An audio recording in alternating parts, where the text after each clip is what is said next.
Trump की बातचीत जारी रहने के दावों के बीच भी ईरान ने कुवैत में यूएस मिलिट्री बेस पर हमला कर दिया। इस हमले से जुड़ी हुई पूरी विस्तार से जानकारी इस वीडियो के जरिए देखिए। नमस्कार, स्वागत है आपका।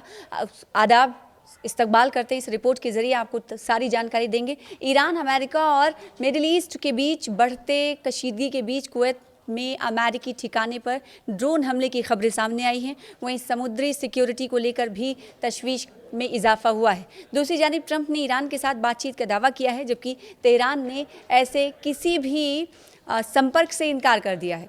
ईरान के इस्लामिक रिवोल्यूशनरी गार्ड कॉर्प्स यानी IRGC ने मंगल को यानी 4 अगस्त को कुवैत में अमेरिकी मिलिट्री बेस पर हमला किया। यह हमला कम से कम 3 ड्रोन का इस्तेमाल करके किया गया था। ईरानी और मकामी अरब मीडिया की रिपोर्ट्स का हवाला देते हुए द जेरूशलम पोस्ट ने बताया है कि इराक के बसरा प्रोविजन में ज़बरदस्त धमाके की आवाज़ सुनी गई। ये प्रोविजन कुवैत और ईरान दोनों से सटा हुआ है। इस बीच ईरान के सरकारी ब्रॉडकास्टर IRIB ने इलाकाई मीडिया आउटलेट्स का हवाला देते हुए बताया कि आज सुबह कुवैत में भीषण आग लग गई।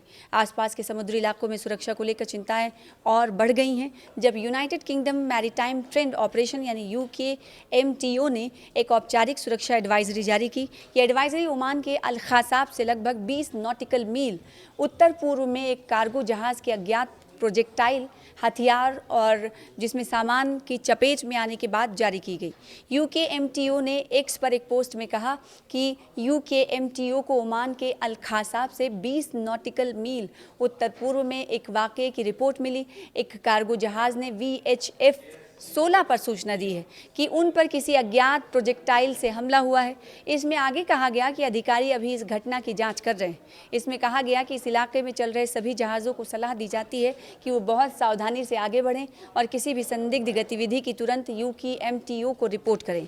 ये घटनाक्रम अमेरिकी राष्ट्रपति डोनाल्ड ट्रंप के उस बयान के एक दिन बाद सामने आया है जिसमें उन्होंने कहा था कि ईरान को समझौता करने का आखिरी मौका दिया गया है। ट्रंप ने दावा किया कि सऊदी अरब, संयुक्त अरब अमीरात यानी UAE, कतर और ईरान से डिप्लोमेटिक तरीका अपनाने के कोशिश मिलने के बाद या अनुरोध मिलने के बाद वाशिंगटन ने एक नियोजित सैन्य हमले को रोक दिया था। आपको याद होगा कि डोनाल्ड ट्रंप ये कहते हुए नजर आए थे कि उन्हें इशारा मिला है या फिर रिक्वेस्ट की गई है कि ईरान पर हमला ना किया जाए, जिसकी तरदीद ईरान ने कर दी थी। हालांकि पिछले दिनों ये भी डेवलपमेंट अहम हुई थी कि सऊदी के क्राउन प्रिंस ने ईरान के हवाले से राष्ट्रपति डोनाल्ड ट्रंप को, सदर डोनाल्ड ट्रंप को फ़ोन किया था और कहा था कि ईरान के ख़िलाफ़ जो रणनीति अपनाई जाने वाली है या फिर जो प्रोग्राम आप बना रहे हैं, जो पॉलिसी आप बना रहे हैं हमला करने की, उसे तर्क कर दीजिए। और इसका जिक्र आपको बताएं कि डोनाल्ड ट्रंप ने खुद किया मीडिया नुमाइंदों से बातचीत करते हुए कि मैं हमला करने के लिए प्लान बना रहा था। मिडिल ईस्ट के देशों ने मुझसे रिक्वेस्ट किया है, जिसकी वजह से मैंने वो प्लान तर्क कर दिया, जिस पर ईरान ने भी दो टूक अंदाज में जवाब दिया था। ईरान ने कह दिया था कि अगर US कोई हमला करता है तो उसका खातिर खा जवाब दिया जाएगा।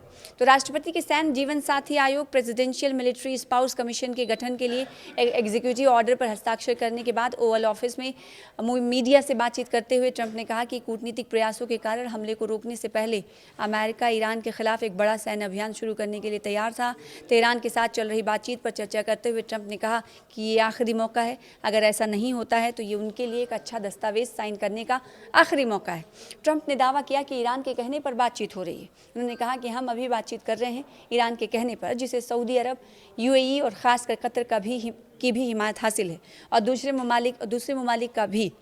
कई देशों ने फ़ोन किया, वो सभी इसे एक आखिरी मौका देना चाहते हैं, यानी ईरान को एक आखिरी मौका देना चाहते हैं कि बातचीत के ज़रिए, मुज़ाकरात के ज़रिए कोई हल निकाला जा सके, और इसी पर मैं काम कर रहा हूँ।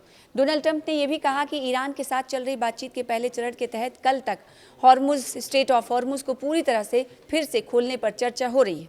राष्ट्रपति डोनाल्ड ट्रंप ने कहा कि बातचीत का अगला चरण ईरान के परमाणु मुक्त होने पर केंद्रित होगा। साथ ही उन्होंने दोहराया कि तेहरान को कभी भी परमाणु एटॉमिक हथियार हासिल करने की इजाज़त नहीं दी जाएगी। हालांकि ईरान के विदेश मंत्रालय के प्रवक्ता इस्माइल बकाई ने कहा कि उनका देश अमेरिका के साथ किसी भी तरह की सीधी या अप्रत्यक्ष बातचीत में शामिल नहीं।